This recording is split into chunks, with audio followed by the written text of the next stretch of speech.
Welcome to the Inspired Path with Lisa Heidle. In this special two-part episode, I'm joined by two fellow Gen X creators for an honest conversation about what it really means to redefine success, live with intention, and carve out paths that are uniquely our own. Gen X is often labeled the forgotten generation, left out of mainstream conversations about culture, leadership, and legacy.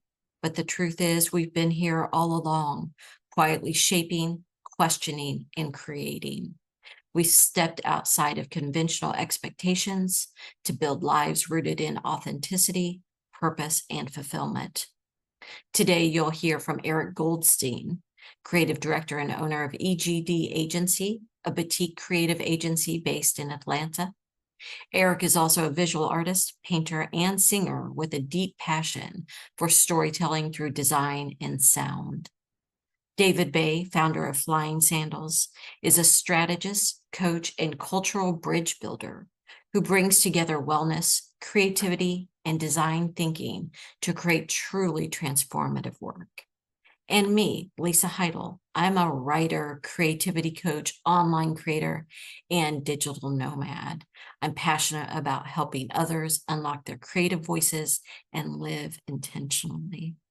Together, we're diving into our personal and professional journeys, the pivots, the risks, the values, and how we're each redefining what success looks like on our own terms. So let's dive into part one of Unwritten Paths, Gen X, and Redefining Success.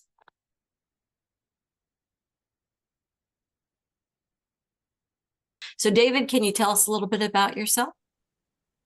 Sure. Xin Chao. I'll tell you why I'm saying that in a moment. I'm David Bey. I'm the founder of Flying Sandals. It's a lifestyle brand that celebrates the transformational power of travel, wellness, and intentional living. And I'm also a lifestyle design coach, and I created this system called Flow and Form, which is rooted in 40 years of practice of martial arts, Zen Qigong, Buddhism, mind training, and indigenous wisdom systems, all designed to guide busy professionals towards a healthy and vibrant lifestyle. And I'm transmitting here from Da Nang, Vietnam, which is why I said Xin Chao, which is hello. So thank you for having me. Oh, it's my pleasure. And Eric, what about you? Tell us a little bit about yourself. Yeah, Eric Goldstein. I'm in Atlanta. I have a creative agency called EGD, and we specialize in brand strategy, design, creating experiences for brands, helping companies connect their products with consumers.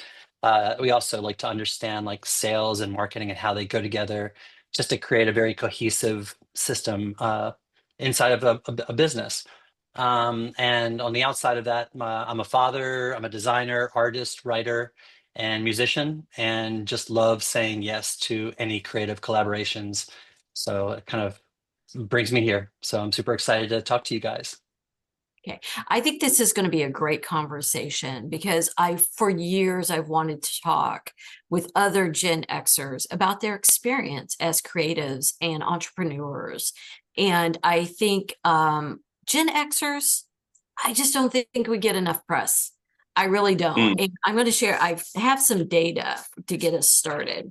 So we have Gen Xers are 47% of small business owners in the US. Okay. Well, that's about 12.6 million, if you think about that. Okay. We are 63% of US micro businesses, like side hustles, that type of thing.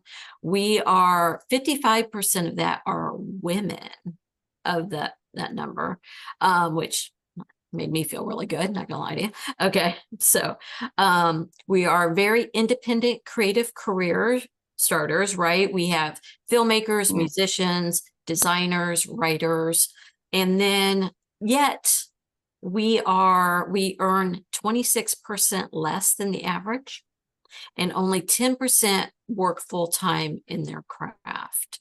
And I think that needs to be touched upon. I think we need to talk about that. And, I don't know about you guys, but I've had times when I'm very successful, times when it's ebbing a bit, right? And that up and down. Yet the things that I receive as being, you know, an entrepreneur and creative, to me, kind of outweigh that. So I'm curious about your journeys on that path. Eric, can you tell us a little bit about your journey as a business owner and an artist? Yeah. So a little background. So I went to college at the University of the Arts in Philadelphia for industrial design, which is actually where I met David. And he'll probably touch on it because we had a very special experience at that school, empowering us with a lot of skills. Um, Getting out of school in the 90s, it was hard to find jobs at that point. And I think I had some entrepreneurial energy backing me up, and I felt empowered from what I had learned in school. So immediately just went into looking for freelance projects. So I kind of look at that kind of continuum of like it went from freelance to contractor to trying to be an employee, then going back to working for myself, working for companies. I mean, starting companies, having partnerships, and just kind of going down that road of realizing that I had it within me to take care of myself, and to be emboldened to take risks. And you do have the ebb and flow, which is a big part of it. But you do know at the same time that your success is ultimately contingent on how much you put into it. And I think that's, for me, that's been sort of like the juice that's just kept me going. Even when I'm stumbling and I look down and I'm feeling down and um, looking for other avenues, there's a large part of me that has that hustle, that has that drive, and gets very resourceful. And I do find that that's very common in my peers, to your point about Gen Xers. So I think there's definitely like a MacGyver, if you will, in all of us to find a way to try and do things.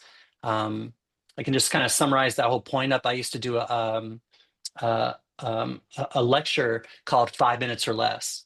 The program was actually called Never Say Never, and it was a part of 5 minutes or less, where you had a short amount of time to tell a story. And in that 5 minutes, I just kind of leaned into never saying never, and taking it all on and learning so much. So that's been a blessing for me to expand my horizons from that perspective.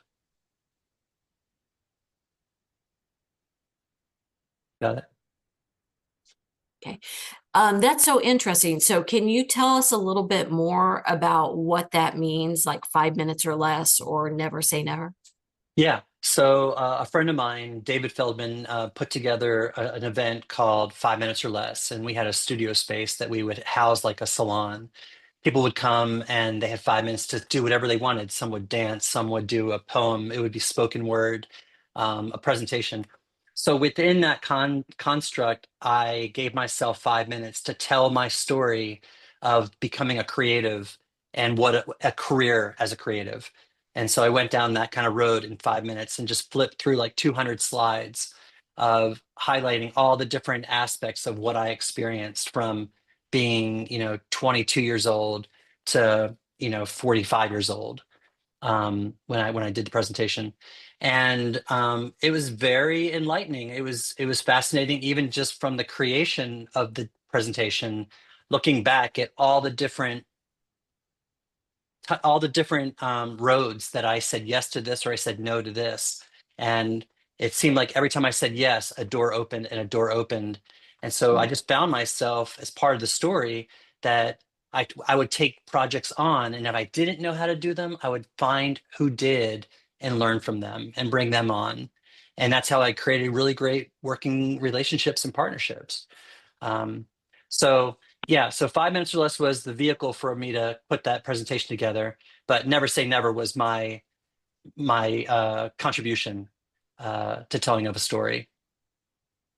That's so, I love that you did that, because that's so almost like this is your life career Totally. is, right? Mm. Like looking back, because I think when we're living our life, right, we live it, just day after day after day. And very often we don't take the time to self-reflect at a journey and to see this led me to this, to this. And then what happens is we judge ourselves from the place where we're standing instead of the whole tapestry of our life, right? The entire journey. And we don't have to wait to the end of our life to do that, like retirement, right? And I don't know about you, because I'm pretty sure Gen Xers aren't going to retire. Call it a hunch. Right.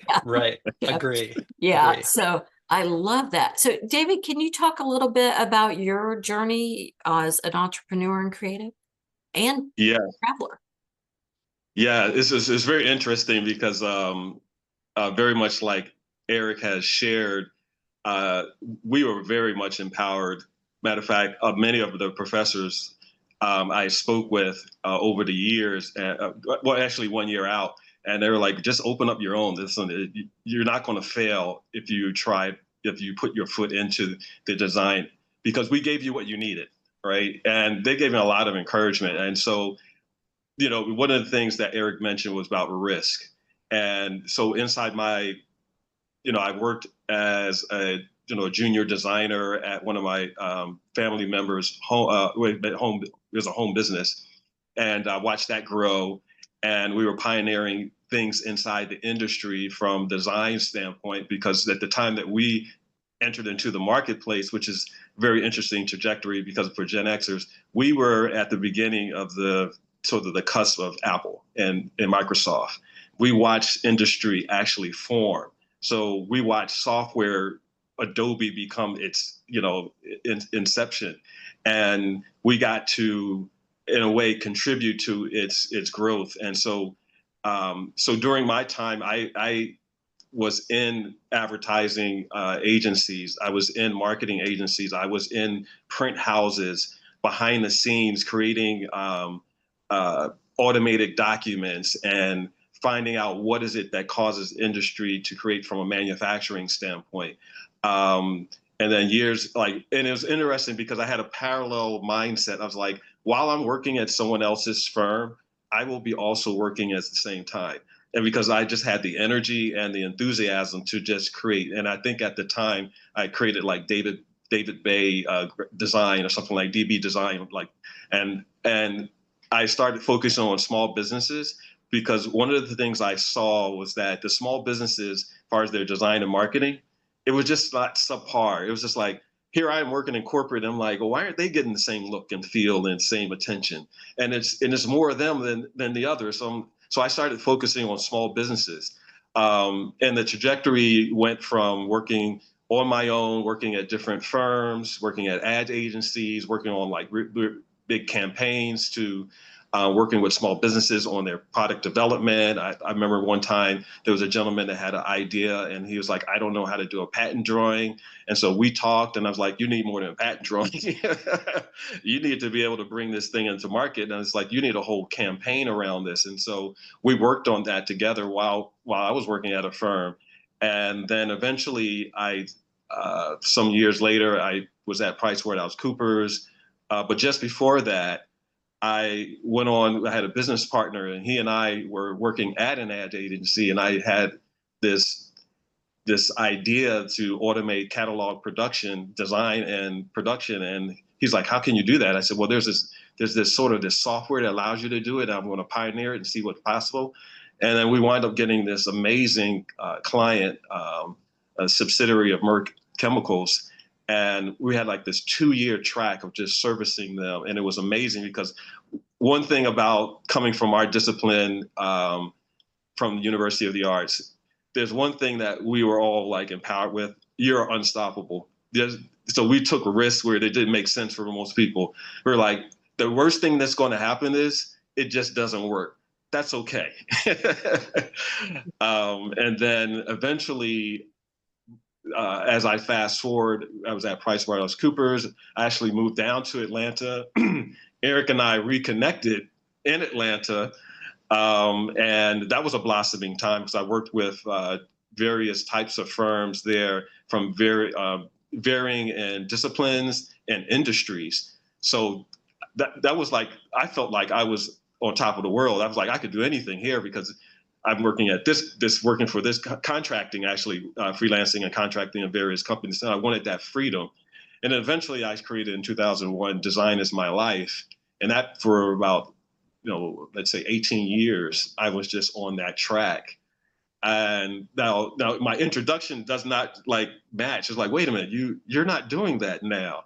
So just a few years ago, I had a sort of an existential awakening. And I've been hiding out this other gift to offer the world. And when it was called out, I said, yeah, well, I'm a designer. I'm an industrial designer. I'm a product designer. I'm a graphic designer. I'm an artist. I don't know how to position that. Like, what does that have to do with that? And it's like, it's all inside creativity. It's all about the creative force.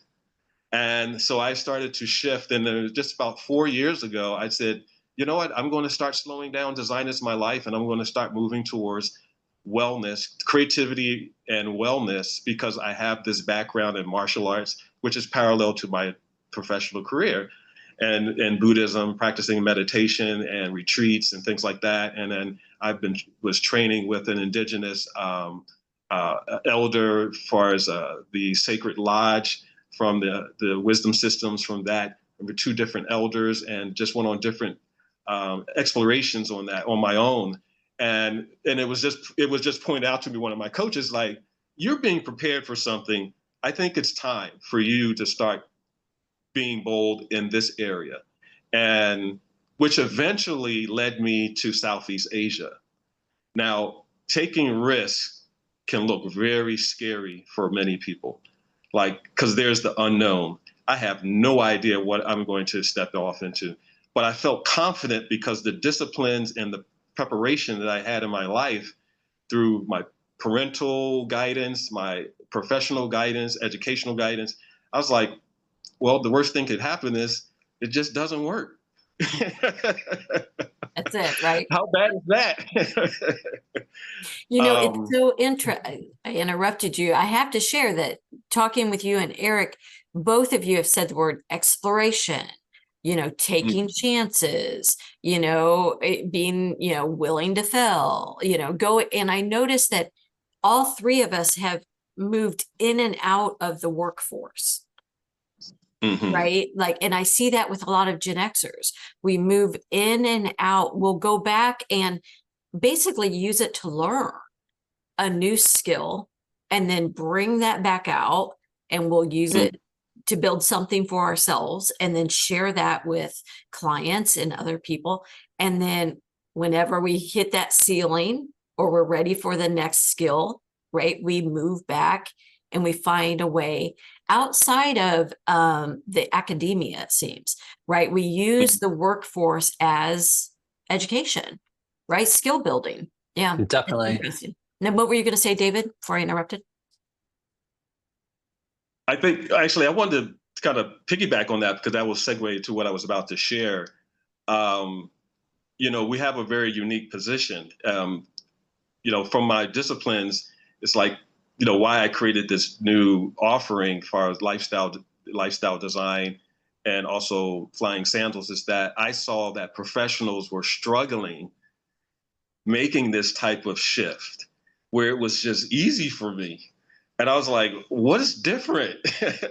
Some of them have almost the exact same trajectory as far as skill sets, but the risk factor for them is much more, it's not as empowering, and they're not seeing it as a resource. Mm-hmm. Whereas like we go into new environments. I know Eric and I, we've done this. We go in new environments with no idea what the client might come at us with, but we go there ready. Right. And we know what we know, and we know what the direction that we're moving in. And that shifts the conversation for them. They're like, wait a minute, I didn't think about that. Right. And it also builds a type of relationship. Now, it's not all the times we know exactly what is going to happen, but we know what to tick off along the way because we're curious. We go there with curiosity. We go there with previous experience, knowing actually how to get something complete, right? And then the other thing is that we are so, in a way, we're a little wild and crazy, right? We have no limits. Like if we're like, listen, if I don't know, I know I will find out, and I know the pathway of learning will get me exactly what I need, right? And that's something that could be taught, but you need experience, and you need to jump out of the plane with the parachute to say, yeah, I skydive, and I know what that feels like, to be able to say I can, as opposed to I'm not sure. It's a different Mhm. mindset, right? Mhm.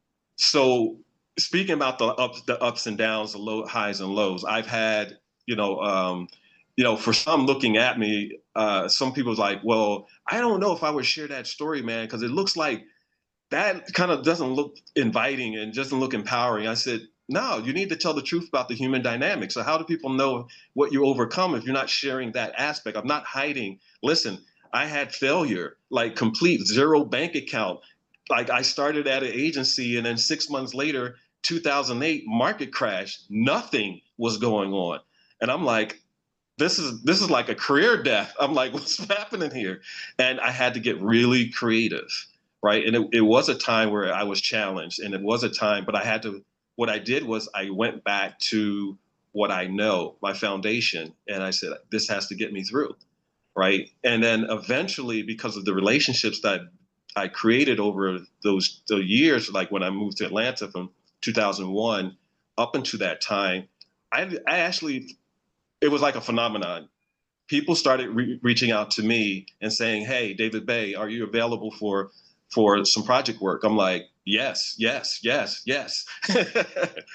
To one point where, and it was in 2011, 2010, 2011, things kind of was still up and down after the market crash, and not everybody made it. Like some people just they folded their operation, and I felt in a way fortunate that I was a single entity running campaigns for major corporations, right? And I remember one agency reached out to me because of a relationship I had with them 3 years ago. Hey, listen, we want you on our team for our project work. You know, let's make it happen. I'm like, sure, I'll come up and let's work together. And then their business closed. It was like, whoa. But I accepted that at that point, this is part of life itself. It's life is not static, it's dynamic. And inside that mindset, there was a shift. And I want to connect the dot how I'm here where I'm at right now. So what occurred is that during that time where things were like, I was redefining what was going to happen next for me. And I just remember moving into a place, and then I said, no, it's not over. It's just a new beginning. That was my attitude. It's not over. It's just a new beginning. And that new beginning actually had me play a game, and something I'd never done before. And it's something, it was like a hidden desire to work abroad, but I never acted on it. Actually, back when I was in university, I wanted to study abroad, but because of the constraints of my family and my parents, like, oh, you're not going abroad. But I had that desire. And I said, I never acted on that. Why not? So I started filling out filling out uh, resumes and applications, sending out resumes and application CVs to different organizations around global organizations. I remember one time I sent Eric, you'll love this. I sent the resume to Frog Design.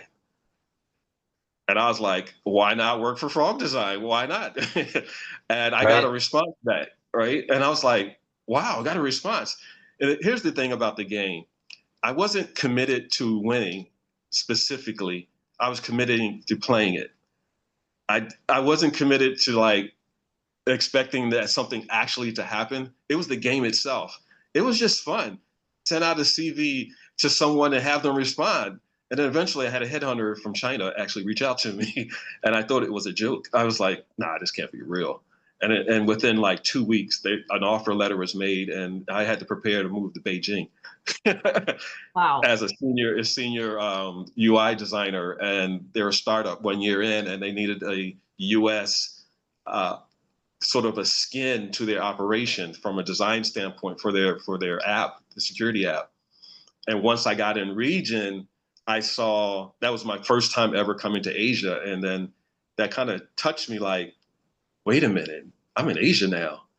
That contract did not work out, but I stayed, and I eventually took a risk, a one-way flight to Thailand, and then I became a digital nomad. Like, I didn't plan for that; it just happened. I was there, and I said, "Well, I'll just take my resources and hang out here for a bit."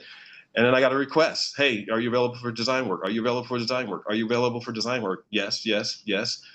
And eventually, things started to blossom here.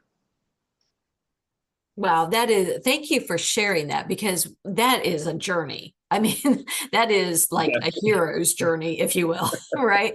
Like a little Joseph Campbell, like, the fool all the way to the world, right? And yeah, moving through it. And I love that. And I think that really encompasses a lot of the Gen Xers in bridging the generations. So much of our parents' generation, the boomers, if you will, and greatest generation before them, they found a position. They found a good job and they stuck with it for their entire career. And that was not an option. It's not even that we just said, no, we just won't do it. That was not an option for us as Gen Xers. And so we started, like you said, playing the game. We started playing the game a little differently and taking chances. And of course, that's generalizations, and I don't like to generalize, but we're talking about creative entrepreneurial Gen Xers today. And, I think that encompasses, we are known as highly independent, very self-starters. We are the generation that bridged the analog and the digital, right? Mm-hmm. We did that. And, we've been able to pull all of this into what we do today. And I could not do what I was doing before the internet, obviously. No one here could, right? Other than writing, of course. And I can do that everywhere, but I wouldn't have the audience that I have right now for my work without the internet. And us having this conversation, and 3 different points in the world. I mean, that's pretty incredible when you think about it. Eric, tell us a little bit about your art. I want to touch on that first, because you are an incredible artist. Oh, wow, that's really sweet. The world does not know it yet, but they get to own an Eric Goldstein.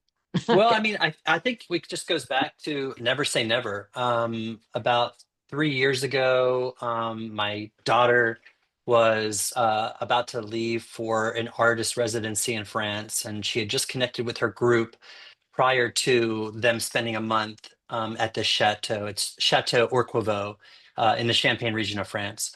And I was going through a difficult time, and she said, when you come out of this, you should consider going, but you need to apply. And I was like, I will. And she's like, no, like, go apply now. And I'm on the phone with her. I said, I'll get to it, Ellie. I'll get to it. And she's like, I'm hanging up with you. Go apply. Call me back. I was like, damn. Okay. Hang up, apply, wrote an essay, sent some photos of some work. Didn't know what exactly I wanted to do at the chateau for a month, but I knew that I didn't want to do storytelling. I didn't want to do branding. I didn't want to do digital.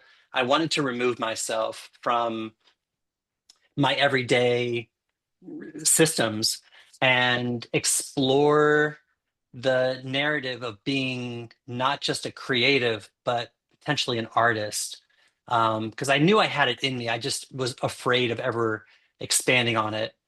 And so I got accepted, and I packed the largest suitcase I could with paints, not knowing what I was going to do, but I got there and just started painting. And there was a very distinct moment when I was there working on something in my little studio, and I just remember going like, wow, you came here as a creative, but you're definitely leaving as an artist. Like, there was a moment where I knew I could dedicate and really commit to this craft.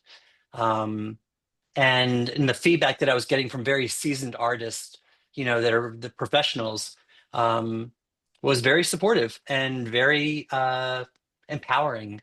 And so I haven't stopped painting every night. Like, I literally paint every day, and I love it. and your work is incredible, and it's abstract, which I really enjoy. And what you said there about you showed up as a creative and you left as an artist, and it just really touched me. Yeah, I think Yeah. a lot of people, they have that desire to make art, to make things, and it's lying dormant in Yeah. them. And we have to give ourselves permission to let it evolve. Yeah, exactly. I think it's give yourself permission for a couple things. Give yourself permission to be brave. Give yourself Mm. permission to fail. Give yourself permission to succeed. Another really important aspect of all of this, and this has a little bit to do with the topic of Gen X, um, is it's also really important to realize that it's okay to ask for acknowledgement. Acknowledgement is a very under utilized tool to enable yourself to go from one step to another in a positive forward momentum, and it can help with grieving, it can help with healing, it can help with all different aspects of our lives. So like even you're reporting back to me of how you feel when you see my work, like that's amazing to hear, and I'm very grateful to hear that. Um, uh, even if I were to take a journey back 20 years, David and I were doing a project together, and I remember driving to this meeting. I know I'm jumping around a little bit, but we were driving to this meeting, and I was nervous about how it was going to go, and he could see that I was nervous, and he said, I said to him, how do you think this is going to go? And he said, how do you want it to go? And I was like, I want it to go great. And he's just driving, and he's like, then it's going to go great. And we walked in, and I literally manifested greatness with David in that meeting, and that really stuck with me, that you can manifest with these affirmations and positivity, um, and again, going back to asking for acknowledgement. I mean, sometimes we don't get it in our lives or people we're surrounded by, but it's also okay to ask for it. And it's a great tool. It's just something that I learned a couple years ago. Um, yeah, Thank you. yeah, That, and as a writer, and who shares her work publicly, yeah, I struggle asking for people to engage with it. And that is a struggle I have, as Mm. stepping into, ironically, even though I'm doing a podcast, right? Stepping yeah, into for my writing. Yet I am, and, at my core, I'm a cheerleader for other people, and especially creatives. And I yeah, love to support others, yet I rarely ask for it in return. So thank you Mm. for that, Eric. I needed to hear yeah, that today. yeah. And you've been a great cheerleader for me, and I'm just grateful for what your contribution has been. And also, I love your writing. Um, it's just great. I Thank mean, you. we've had a couple different iterations in our life of having worked and collaborated together. But I've really enjoyed for the last 10 years how it's evolved into, a deeper friendship and more insightful as the human condition unfolds. Wow. It has been a decade at least, Yeah, right? yeah. Wow. Wow. I don't know where that time went. Yeah. I was going to add one other thing. I was going to add that when I think about my journey in itself as a creative, and having and subscribing to Never Say Never, um, back in 2000, I think 2010 or 11, I saw on Instagram when it first came out, Instagram, uh, an artist that I was following did a post, and it said on the post, "I'm looking to start a band in Atlanta. Who's in?" And I'd always wanted to be in a band. I knew I was musically inclined, but I didn't play an instrument. I said, "I'm in. I can sing, and write." And so next thing I knew, within a week, we were at my studio space. There was a drummer, keyboardist, guitar, bass, and me as a writer and a singer. And I didn't, they all were very seasoned musicians. They just started to jam and find a groove and a vibe. And they looked over at me and they were like, so go ahead and do something, you know? And that never say never, that bravery, like I was thinking to myself, like, am I an imposter? Like, what am I doing here? Like, it seemed great to respond, but now like I gotta put the tire on the road. Um, and I remember I could hear the song that they were playing, the melody. And so I Googled, I had my laptop there at the time, and I Googled, how does the solar system work? And one of the things they came up with was I just started reading through melody how the solar system works. And the chorus was all about the rotation. And so the song became rotation. Within 5 minutes, we had a song. And I just started Wow. making up other words. Um, and yeah, it's just like a very powerful moment to learn it, because music's a language. So I was learning a new language by having Mm, said yes, by meeting new people. mm. Saying yes just opens doors, you know what I mean? Like whether Yes. you become whether you become, you know, a Grammy nominating not nominated singer, or you just are, you know, an agency owner in his late 40s, and you're a dad and you go to work every day, but you learn how to write music and have that synergy between other artists and creatives. Like there's nothing better. Like it's so beautiful. It's literally personifies beauty and a human connection with each other. Like you Mm. just find this gel, this glue that keeps us all together to create something bigger and better than ourselves, you know? Yeah. And I just love it. They're Like good. Have this, like you, I'm feeling it now with you guys. Like this me is it. too. I'm loving this conversation because it's three Right. creatives, right? Talking about their creative journey, like what they do to keep that little spark alive. And Yeah. Mm. sometimes it gets dim. It gets Yeah. really Oh, dim. I mean, I think at least I think we could definitely do like another episode and just talk about our failures, and it would be a big hit. Oh, I think we You should. We will know be what I doing mean? that. Yeah. Keep that Yeah. in mind. We're going to talk about that. David, can you talk about a time? And I'm going to tell you a story about me saying yes after David. Mm. David, tell us a little story about your saying yes and what that brought you. Oh my gosh. So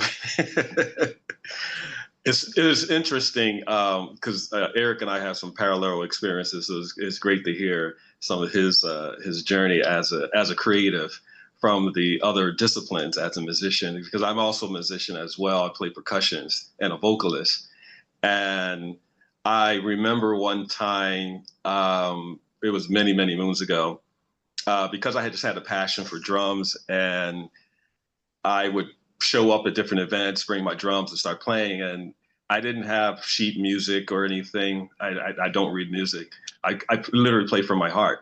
And so I remember one time, fast forward, I'm in the Philippines and I'm walking into this square and I hear some drums. And I was with some new friends, and they're like, "Where are you going?" I said, "I don't know. I'm just following this sound.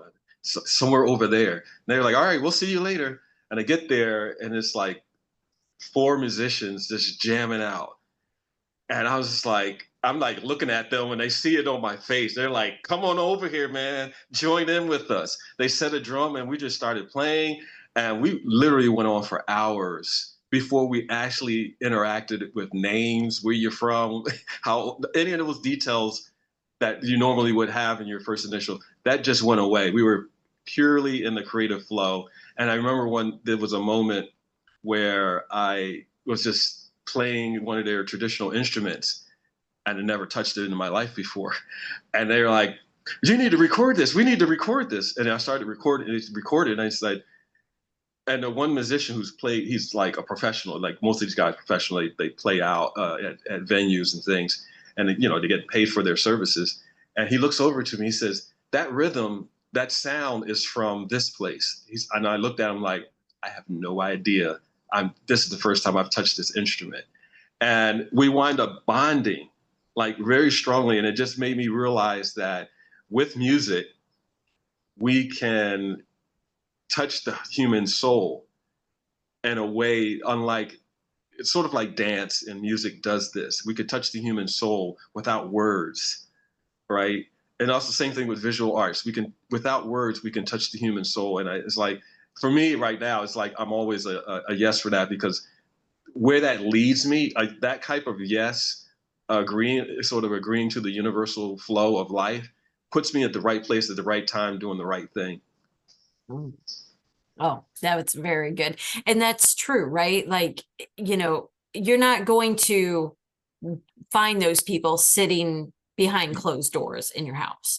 They're just not going to show up. You have to go You and gotta be get out. open to seeking it. And, you know, it's so funny that you said that about yes. When I first started my travels, and, you know, I went up to up the East Coast from Atlanta, and went to Maine, and I met this amazing woman, entrepreneurial woman, and somehow I had finagled a ticket. I'd been there less than a week, and a ticket to the Dixie Chicks landed in my lap.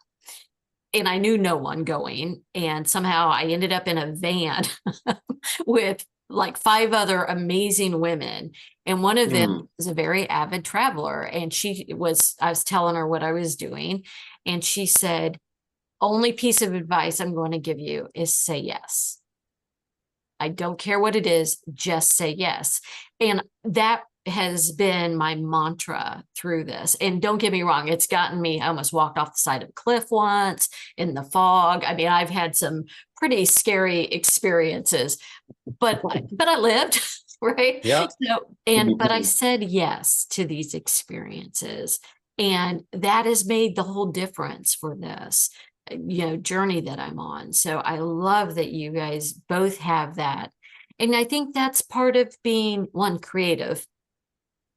We know that everything that we do as creatives, we're not going to nail it. We know that, you know, every story I start doesn't end up in a book, you know, everything that I do doesn't make me a ton of money. You know, I mean, I'd love for something to make me a ton of money, not gonna lie, you know, girls got to eat, but you know, I mean, really, I mean, everything I try is from that curiosity. I wonder if I can make that. I wonder if I go down this path, there's something for me to see and to learn. It's that curiosity. Do you both feel that? Yeah, I love the I wonder if, or wonder what. Yeah. That's a wrap on part 1 of our conversation. What we've just heard is only the beginning of a deeper exploration into how we, as Gen Xers, are reshaping the narrative around success and creative purpose. From honoring the twists and turns of our paths to challenging the systems that told us who we should be, this dialogue is about reclaiming our stories and sharing them with clarity and confidence. In part 2, we'll dig into how we're integrating creativity, healing, and intention into our daily lives, and what it really means to build something lasting in a world that's constantly shifting. Thanks for listening. We'll see you in part 2 of Unwritten Paths, Gen X and Redefining Success.